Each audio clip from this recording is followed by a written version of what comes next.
안녕하세요. 인디자인 이번 시간에는요. 단락 서식을 지정을 하고요. 탭을 이용을 해서 텍스트 정렬하는 방법 알아보도록 하겠습니다. 먼저 단락 서식에 관련된 패널 열어보도록 할게요. 창에 들어가시면은요. 문자 및 표가 있고요. 거기 안에 들어가 보시면 단락이라는 패널이 있습니다. 단락 패널 열어주시고요. 단락이 바로 이런 부분입니다. 단락 설정하는 것은요. 여러 가지 이 문서 단락에 관련된 정렬 상태도 정의를 해줄 수가 있고요. 아니면은 왼쪽, 오른쪽, 여백, 띄어쓰기, 아니면은 들여쓰기, 내어쓰기 이런 것들을 설정할 수 있는 곳입니다. 일단 텍스트 선택한 거 한번 보도록 할게요. 먼저 맨 위쪽에 있는 정렬 상태부터 한번 살펴보도록 하겠습니다. 먼저 문서를 선택을 하고요. 텍스트 프레임을 선택을 하고 지정을 하시면 되는데요. 기본적으로 지금 하나가 선택이 되어 있죠. 이게 바로 기본적으로 들어있는 내용입니다. 기본적으로 설정이 되어 있는 내용이죠. 제일 앞부분부터 설정을 한번 해보도록 하겠습니다. 지금 되어 있는 부분 말고요. 맨 앞부분을 클릭을 합니다. 한 가지밖에 설정을 할 수가 없거든요. 자, 잘 보시면은요. 기본적으로 이게 설정이 되어 있었어요. 제가 여기에다가 놓으면 눈에 잘 안 띌까봐 복사를 해서요. 두 개를 서로 다르게 단락 비교를 해서 보여드리도록 할게요. 먼저 왼쪽에 있는 거는요, 앞쪽에 있는 단락 설정, 오른쪽에 있는 거는요, 이 뒤쪽에 있는 단락 설정. 두 가지 모두 다 왼쪽 정렬입니다. 왼쪽 정렬인데요, 마지막에 그냥 정렬되어 있는 상태 보시면 눈에 확 띄죠? 오른쪽도 같이 정렬이 되어 있어요. 여기는 정렬이 안 되어 있습니다. 왼쪽에 있는 부분 따라가 보시면은요, 이렇게 되어 있죠? 오른쪽에 있는 거는요, 그냥 일자로 쭉 내려와 있습니다. 이렇게 쭉 내려와 있는 것을 볼 수가 있죠. 그런데 뭐가 왼쪽 정렬이냐? 왼쪽이 정렬되어 있기 때문에 왼쪽 정렬이에요. 그러면 이 왼쪽에 있는 것은요. 왼쪽 정렬이 맞는데 이것은 왼쪽 정렬이 아닌 것 같죠. 그런데 왜 왼쪽 정렬이냐? 맨 마지막 줄이 왼쪽으로 정렬이 되어 있습니다. 각 문장마다, 각 단락마다, 단락이 한 단락 한 단락 끝날 때마다 마지막 줄은요. 문서가 끝까지 내용이 채워져 있지 않죠. 말이 끝나는 부분이기 때문에 끝까지 채우기가 어렵습니다. 그래서 그 부분을 왼쪽으로 정렬을 해줄지 오른쪽으로 정렬을 해줄지 그 차이입니다. 바로 이 부분의 차이죠. 이 왼쪽에 있는 세 개의 정렬과요. 오른쪽 가운데에 있는 세 개의 정렬과의 차이점입니다. 이거는 왼쪽 정렬, 가운데 정렬, 오른쪽 정렬입니다. 그러면 이 부분은요. 여기도 왼쪽 정렬, 가운데 정렬, 오른쪽 정렬이에요. 다만 문장이 끝나지 않았을 경우에 이 끝에 남는 부분은요. 여기는 왜 밑으로 내려갔을까요? 여기가 밑으로 내려간 이유는요. 여기가 띄어쓰기가 되어 있고요. 이 문장이 여기에 끝까지 채워지기가 어려운 공간이기 때문에 아래로 아예 내려가 버린 겁니다. 자, 이런 경우에는요. 여기에서는 쭉 띄어쓰기를 어느 정도 늘려서 앞에 있는 문장을 쭉 늘려서 칸을 띄어쓰기를 맞춰서 뒷부분을 딱 맞도록 설정을 자동으로 해주게 되는 거예요. 그러면 눈으로 볼 때 깔끔한 것은요. 이게 훨씬 더 깔끔하죠. 하지만 문자와 문자 사이에 자간이 조금 더 자연스러운 것은요. 이게 훨씬 더 자연스럽습니다.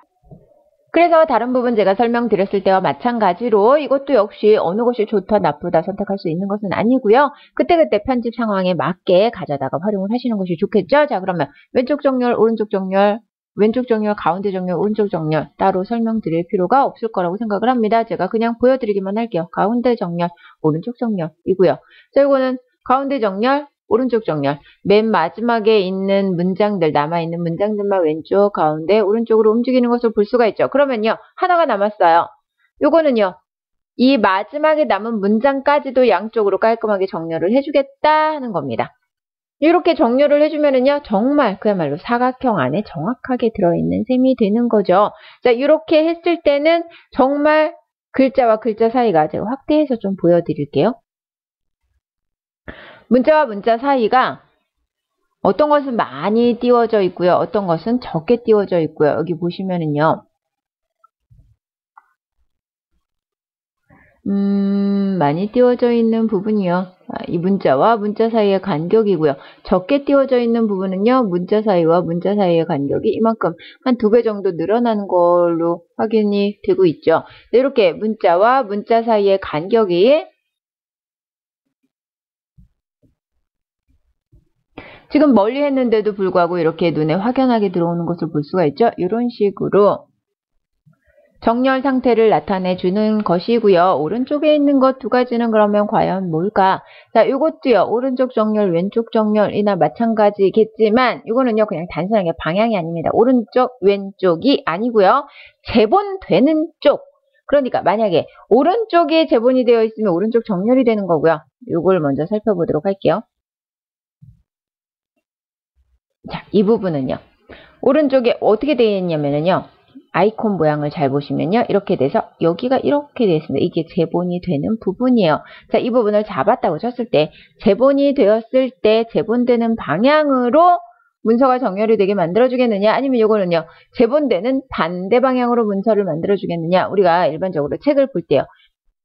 넘겨서 보죠. 오른쪽에 있는 페이지를 왼쪽으로 넘겨서 보게 됩니다. 그렇게 됐을 때 양쪽을 딱 펼쳐놨을 때 그러면 재본되는 쪽으로 정렬을 하게 되면은요. 글씨가 다 가운데로 몰려 있을 겁니다. 재본되는 반대 방향으로 정렬을 하게 되면요. 글씨가 다 바깥으로 퍼져 있겠죠. 이 두 가지 차이점을 알고 선택해서 활용을 하시라는 거죠. 이거는 이미 일단 인쇄가 돼버렸어요. 이미 인쇄가 돼버렸어요. 그 다음에는 어떻게 할 수가 없습니다. 거기에다가 책을 인쇄를 하는데 이런 거 같은 경우에는요. 일단 인쇄를 해서 몇 장만 모두 다 인쇄를 할 필요는 없고요. 몇 장만 인쇄를 해서 재본을 했다 치고 가운데를 잡아서 이렇게 눌러서 붙여서 편집을 한 다음에 보시고 눈에 가장 편한 상태로 편집을 하는 것이 좋겠죠. 자, 그 다음 아래쪽 보시면은요. 문장 전체를 안으로 들여쓰기 할 수가 있습니다. 그래서 이렇게 쭉 높여주시면은요, 안으로 점점 들어가는 걸 볼 수가 있죠. 어느 단락이 어디에서 끝나고 어디에서 시작하고 전혀 상관없이, 문장의 시작이 어디건 전혀 상관없이 이렇게 다 균등하게 안쪽으로 들어가서 작업을 할 수가 있고요. 반대로 오른쪽에서 이렇게 여백을 더 줄 수도 있습니다. 이거는 거의 들여쓰기의 개념보다는 여백의 개념이라고 하는 게 맞을 수가 있겠죠? 자, 이거는요, 한 줄 들여쓰기입니다. 제일 첫 번째 시작하는 줄 한 줄만 들여쓰기를 해주는 거예요. 한 줄에 대한 여백이라고 생각하시면 되겠죠. 이거는요, 가장 마지막에 있는 줄 한 줄을 들여쓰기 한데, 들여쓰기가 아니고요, 오른쪽에 여백을 더 많이 남겨두게 되는 거죠. 이거를 이렇게 여백을 남겨두게 될수록, 여기 보시면은요, 맨 마지막에 끝나는 줄이 여기에 정사각형이 아니고, 사각형이 정확하게 들어가는 것이 아니고요, 끝나는 줄은 이만큼씩 다 똑같이 균일하게 들어가 있는 것을 볼 수가 있죠. 이렇게 더 높여주면은요, 안으로 조금씩 더 들어가서 작업이 되는 것을 볼 수가 있습니다. 자, 그 다음에 이거는 줄과 줄 사이의 간격을 의미를 합니다. 그래서 한 줄, 두 줄, 세 줄, 이렇게 줄과 줄 사이의 간격을 띄워주고요. 자동으로 저는 설정을 해두도록 하겠습니다. 자, 그 다음에 여기 보시면은요, 제가 이렇게 눌러볼게요. 단락과 단락 사이에 이렇게 공간이 마련이 됩니다. 여백을 주게 되는 건데요. 사실은 여기에서 여백을 주는 것과 여기에서 여백을 주는 것이 같습니다. 보시면은요. 그런데 왜 굳이 이렇게 따로 나눠서 두 개를 보여주느냐. 두 개의 옵션이 있는 이유는요. 앞에 거는요, 문장이 시작이 될 때 문장의 바로 윗줄에 여백을 주는 거고요. 이거는 문장이 시작됐을 때, 문장이 끝나고 난 다음에 여백을 주는 겁니다. 그래서 두 개가 여백을 똑같이 줄 수는 있는 거기는 하지만 여백 주는 위치가 서로 다르기 때문에 옵션이 이렇게 따로따로 있는 거고요. 자, 이거 잡지나 신문 같은 데서 많이 등장하는 방법이죠. 가장 첫 번째, 문장의 가장 첫 번째 글자를 키워주는 역할을 합니다. 얼마만큼 크기로? 1을 했더니 변화가 없어요. 2 했더니 이제 변화가 생겼습니다. 얼마만큼 크기로? 문자 두 개가 차지하는, 두 줄이 차지하는 영역만큼 문자 하나를 크게 키워주는 겁니다. 그러면 3으로 하면은요, 문자가 더 커지겠네요? 문자가 더 커졌죠? 이런 식으로. 그 다음에 첫 글자 한 글자만 키워주는 경우도 있겠지만 두 글자를 키워주는 경우도 있습니다. 두 글자를 키워줄 수도 있어요. 세 글자까지 키워줄 수도 있고요. 이렇게 강조하고 싶은 부분에 대해서만 이렇게 설정을 할 수가 있고요. 자, 여기에 대해서 설정을 한번 해볼게요. 그랬더니 아래쪽에는 전혀 지장이 없고요. 자기 자신이 있는 단락에만 이렇게 영향을 끼치는 걸 볼 수가 있죠. 좀 전처럼 전체 문서를 설정을 하고요. 여기에다가 이렇게 설정을 준다면 사실 이거는 거의 포인트 형식으로 들어가게 되는 건데 포인트가 너무 많게 되면 산만하고요. 강조의 효과도 떨어질 수밖에 없습니다. 그렇기 때문에 내가 원하는 단락에 원하는 문장에서만 쓸 수 있도록 해주시면 좋겠죠. 자, 그 다음에 이거는요. 단을 한번 나눠보도록 할게요. 자, 이 부분을 단을 한번 나눠서 설정을 해보도록 하겠습니다. 여기 텍스트를 조금 삭제를 하도록 하겠습니다. 그리고 여기에다 단을 나눠줄 건데요. 사실은 이 위에 옵션이 있어야 되는데 지금 옵션이 사라졌네요. 자, 5 지난 버전에서는 그 위쪽에 있었죠. 마우스 오른쪽 버튼 텍스트 프레임에서요. 마우스 오른쪽 버튼 눌러주시고요. 텍스트 프레임 옵션으로 들어갑니다. 그러면 단 설정할 수 있는 곳이 있어요. 열이라고 되어 있는 것이 바로 그 열, 단 이렇게 개수 지정할 수 있는 곳이거든요. 이거 제가 처음에 첫 시간에 설명드렸었는데요. 무조건 이렇게 쭉 한 줄로 만들어지는 것이 아니고 여기에 한 줄 쭉 입력하고 여기 한 줄 입력하고 이렇게 나눠서 설정하는 것을 얘기를 합니다. 자, 이거를요 일단 2개 이상 설정을 해야지만 나타나겠죠. 미리 보기 체크하겠습니다. 그러면 이렇게 2줄로 나눠서 3줄로 나눠서 할 수도 있고요. 간격을 조금 더 띄워주고 싶어요. 그러면 간격을 띄우게 되면 자연스럽게 폭이 줄어들게 됩니다. 간격을 줄이면은요 폭이 자연스럽게 늘어나게 되겠죠. 그러면 이 아래쪽에 열 균형 맞춤이라는 게 있죠. 그럼 열 균형 맞춤이라는 것은 뭐냐? 지금 보시면은요. 앞에 이렇게 길게 쓰고 남으니까 또 문장 되는 데까지 쓰고요. 남은 것을 여기에 표현을 했죠. 그러면 여기는요. 그냥 여백이 될 수밖에 없습니다. 그래서 열 균형 맞춤을 하게 되면은요. 이 끝까지 가는 문장 수를 미리 감안을 해서 어느 정도까지만 쓰고 넘기고 해서 3개의 열을 모두 균등하게 맞춰줍니다. 자, 이렇게 하게 되면 아래쪽 여백도 훨씬 활용하기가 좋은 공간으로 바뀌게 되겠죠. 열은요, 숫자로 고정시킬 수 있고요, 넓이를 고정시킬 수 있고요, 넓이를 뭐 바꿔줘서 이렇게 가변적으로 만들어줄 수도 있는데 사실은 고정된 수나 고정된 넓이나 뭐 어떤 걸로 선택을 해도 내가 여기에 수치를 바꿔서 사용하면 되기 때문에 그렇게 크나큰 문제는 되지 않습니다. 그래서 여기에서 옵션 선택하는 것은요. 그렇게 큰 문제가 되는 것은 아니고요. 자, 인셋 간격 링크 처리가 되어 있으니까 모두 한 번에 올려볼게요. 그랬더니 텍스트가 안으로 들어갑니다. 이렇게 열 처리를 했을 때 바깥쪽에 있는 내용 또는 이미지하고의 간격을 벌려주는 역할을 하는 거죠. 그래서 이게 필요 없다 그렇게 되면 저처럼 이렇게 간격을 이미 띄워놓고 내가 원하는 간격을 만들어서 그 안에 텍스트 공간을 정확하게 프레임으로 지정을 했다면 인셋 간격은 따로 필요가 없습니다. 저는 열 균형 맞춤 해놓고 확인을 눌러보도록 할게요. 보시면은요, 오른쪽에는요, 제가 세로로 문자를 입력을 해놨습니다. 세로로 문자를 입력을 해놨는데, 정렬을 했더니요, 위쪽에 정렬을 왼쪽 정렬했더니 위로 정렬되고요, 오른쪽 정렬했더니 아래쪽으로 정렬이 됩니다. 그럼 오른쪽도 마찬가지죠? 위쪽 정렬. 자, 그런데 사각형에 거의 맞춰서 정렬을 이렇게 예쁘게 하겠다. 할 때 요거를 눌러주시면 되겠고요. 요거는 양쪽 균등 정렬. 그래서 전체 사각형으로 만들어줄 때 그런데 세로로 되어 있을 때는 이렇게 사각형을 만들어주게 되면 조금 가독성이 떨어지는 단점이 있죠. 그래서 뭐 요것도 뭐 미적으로나 아니면 효율적으로나 다 판단을 했을 때 이게 가장 좋겠다 하는 방식으로 설정을 하시면 되겠고요. 밑에는 제가 비어있는 페이지를 만들어 뒀습니다. 여기에다가는요, 탭이라는 걸 설정을 해서요, 정렬 상태를 만들어 보려고 해요. 여기에다가는 내용을 제가 한번 입력을 해보도록 하겠습니다. 여기에다가요,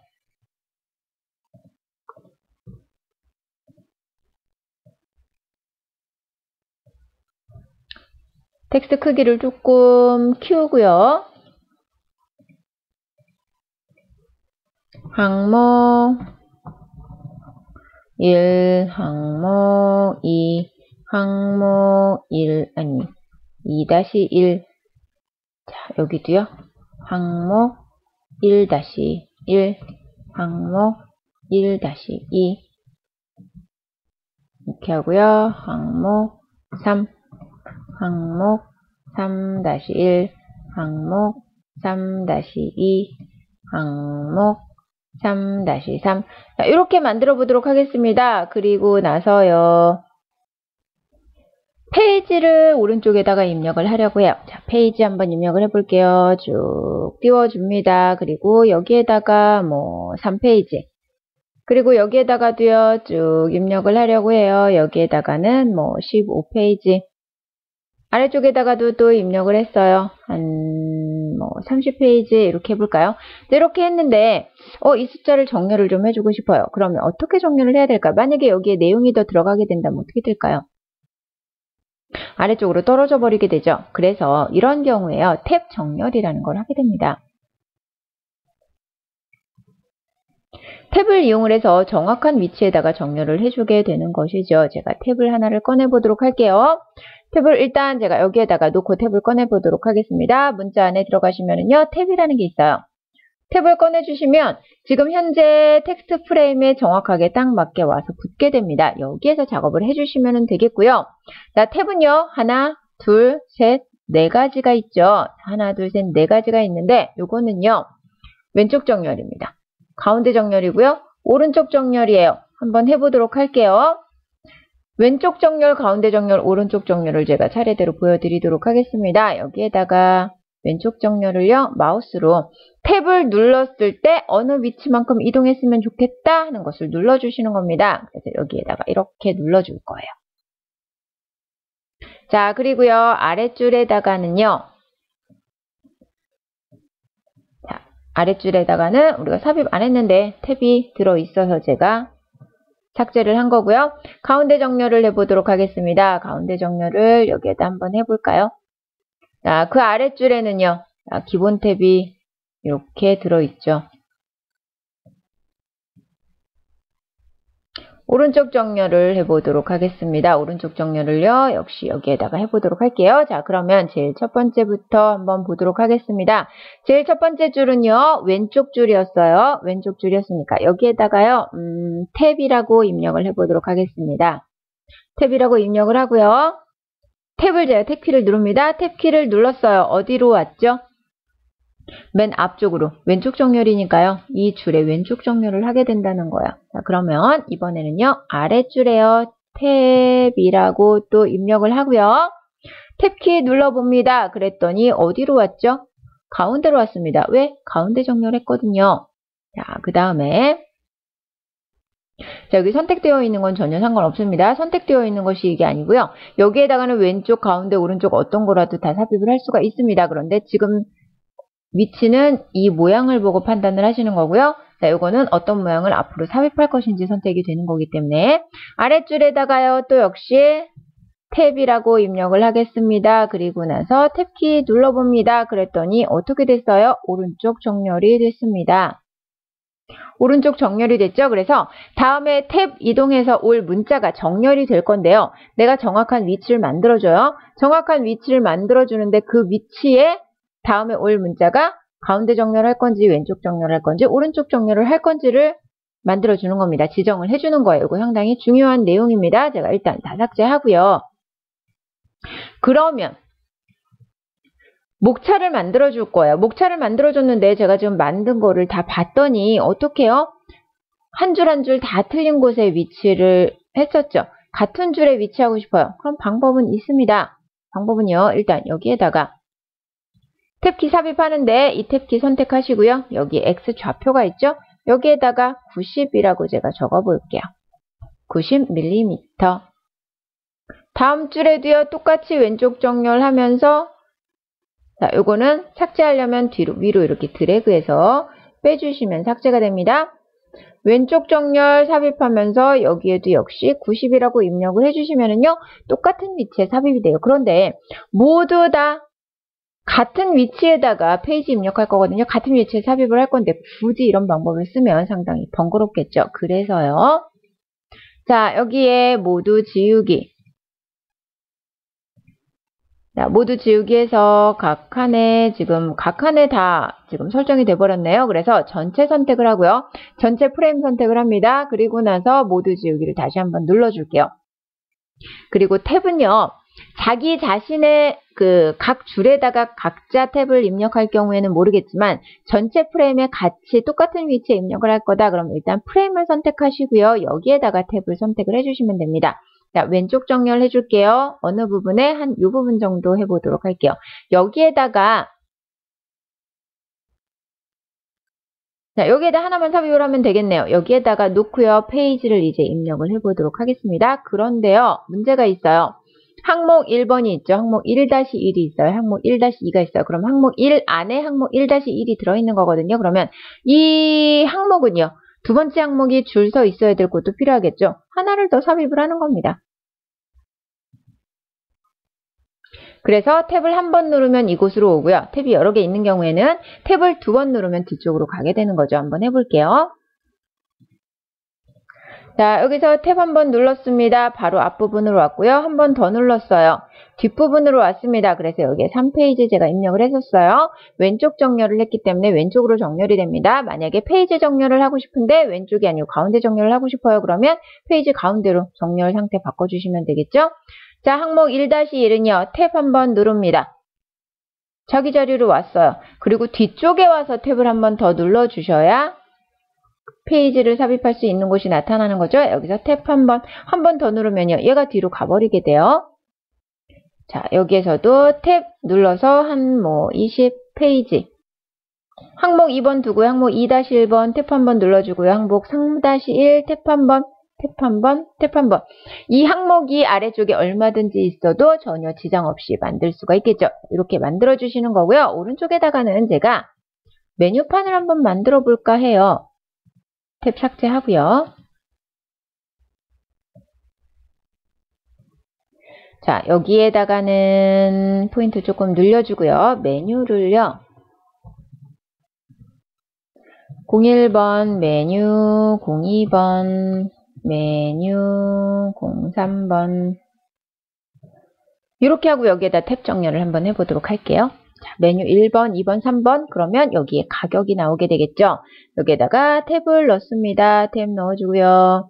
이번에는요. 소수점 정렬을 해보도록 할 거예요. 소수점 정렬을 하는데요. 왼쪽, 오른쪽, 가운데 정렬이 아니고 금액이니까 소수점에 딱 맞춰서 정렬을 하게 되면 눈에 확 띄도록 만들어주겠죠. 기본은 점으로 되어 있을 겁니다. 소수점이기 때문에. 일단 소수점 정렬 나중에 하고요. 여기에다가요. 여기에다가 탭 하나 만들어 보도록 하고요. 소수점 빼고요. 왼쪽 정렬을 탭 하나 만들어 보도록 하겠습니다. 그 다음에 탭 하나를 또 만들어 줄게요. 왜냐면 이 사이에다가 제가 뭔가를 문자를 채워보려고요. 탭이 있는 곳에 다른 문자, 특정한 문자를 채워줄 수가 있습니다. 보통 메뉴판에는요. 메뉴하고 점점점 메뉴와 이 메뉴와 내용이 연결된 것을 한눈에 파악하기 위해서 라인이나 점선을 추가를 하게 되죠. 그래서 제가 여기에다가 점을 좀 추가를 해보려고 해요. 그래서 메뉴 01번 사이에다 점선을 넣어보도록 하겠습니다. 여기에다가요. 이 탭까지 오는 기간 동안에 이렇게 마이너스를 채워주는 겁니다. 한번 해볼게요. 자, 여기에 탭 한 번 눌렀습니다. 여기까지 이동했고요. 탭 한 번을 또 눌렀어요. 그랬더니 점선이 쭉 채워져 있는 것을 볼 수가 있죠. 채워진 거 확인하고요. 하나 더 넣어보도록 할 겁니다. 그런데 현재 라인에다가 넣어주시면 현재 라인에만 적용되기 때문에 다시 이렇게 프레임 상태로 되돌아와 주시고요. 소수점 정렬 하나 더 넣도록 하겠습니다. 소수점 정렬을요. 여기에다가 놓을게요. 그리고 정렬 기준을 쉼표로 정확하게 만들어 주시고요. 이제 한번 해보겠습니다. 더블 클릭해서 탭 한 번 눌렀어요. 탭 한 번 더 눌렀더니 마이너스 기호가 삽입이 됐습니다. 그리고 나서요. 탭 한 번 더 눌렀는데 현재 자리로 이동을 했어요. 소수점 자리로 제가 금액을 적습니다. 26,000원. 소수점이 정확하게 여기에 맞게 정렬이 된 것을 확인을 할 수가 있죠. 메뉴 2번도 마찬가지로 탭 한 번 눌렀어요. 또 눌렀습니다. 또 눌렀더니 커서가 어디로 왔어요? 정확하게 여기로 왔습니다. 그래서 여기에서부터 문자가 입력이 되는 것이 아니고요. 제가 한번 입력해 볼게요. 5, 그 자리에서 입력이 되긴 했습니다. 소수점 1,000원. 26,000원은 분명히 앞으로 올라갔는데 5,000원은 뒤로 지금 약간 밀려나 있는 것을 볼 수가 있죠. 왜냐하면 소수점에 맞춰서 쉼표에 맞춰서 만들어졌기 때문에 탭 한 번, 탭 두 번, 탭 3번 하고요. 여기에다가 또 10만 단위를 한번 입력을 해볼까요? 12만원. 그랬더니 앞으로 점점 갑니다. 소수점 입력하기 전까지는 계속해서 문자가 앞으로 가요. 쉼표 000. 이렇게 하게 되면 꺼보겠습니다. 메뉴판 어때요? 깔끔하게 정리할 수 있겠죠? 이렇게 해서 탭을 이용해서 정렬을 하게 되면요. 목차나 메뉴판이나 이렇게 정렬을 해야 되는 부분의 텍스트를 깔끔하고 편하게 그리고 빠르게 정리를 할 수가 있습니다. 자, 그럼 저는 이번 시간 강의 이것으로 마치도록 하겠습니다. 수고하셨습니다.